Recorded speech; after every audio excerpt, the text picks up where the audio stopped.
5 August ছাত্র জনতার গণ অভ্যুত্থানের মধ্য দিয়ে নতুন বাংলাদেশ আমরা পেয়েছি।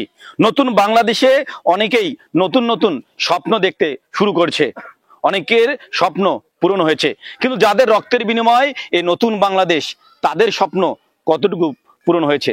তারা যে তাদের জীবনের বিনিময়ে বৈষম্যহীন নতুন বাংলাদেশের স্বপ্ন দেখেছেন, সেই বৈষম্যহীন নতুন বাংলাদেশে তাদের কি স্বপ্ন পূরণ হয়েছে? প্রিয় দর্শক, আমরা এই মুহূর্তে অবস্থান করছি লালমনিরহাটের হাতীবান্ধা উপজেলার বড়খাতা ইউনিয়নের পশ্চিম শাহডুবি এলাকায় শহীদ সুজনের কবরের পাশে। শহীদ সুজন ঢাকার সাভার আশুলিয়ায় পুলিশের গুলিতে নিহত হয়।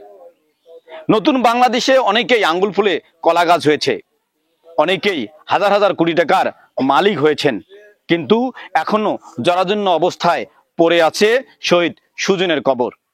আমরা তো শহীদ সুজনের কবরের এই জরাজীর্ণ অবস্থা দেখালাম, জানি না বাংলাদেশে অন্য শহীদদের কবরের কি অবস্থা।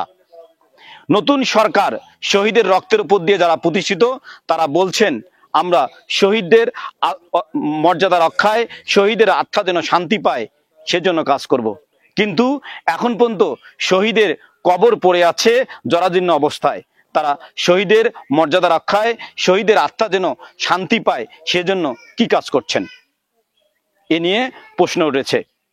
আপনারা নতুন নতুন স্বপ্ন দেখছেন, দেখতেই পারেন, কিন্তু পাশাপাশি যাদের রক্তের বিনিময়ে নতুন বাংলাদেশ আপনারা পেয়েছেন, তাদের স্বপ্ন বা তাদের পরিবারগুলোর একটু খোঁজ খবর নেওয়া উচিত। ওই বছরে একদিন তাদের বাড়ির পাশে এসে দেখা করে তাদের বাবা মাকে জড়িয়ে ধরে কান্না, এমন নাটক, এমন অভিনয়, এমন বাংলা সিনেমার দৃশ্য আর মানুষ দেখতে চায় না। মানুষ দেখতে চায় শহীদ এই পরিবারগুলোর জন্য সারা বছর খোঁজ খবর করা হয়, পাশাপাশি এই গণঅভ্যুত্থানে শহীদদের কবর সুরক্ষায় যেন দৃষ্টিনন্দিত অবকাঠামো তৈরি হয়।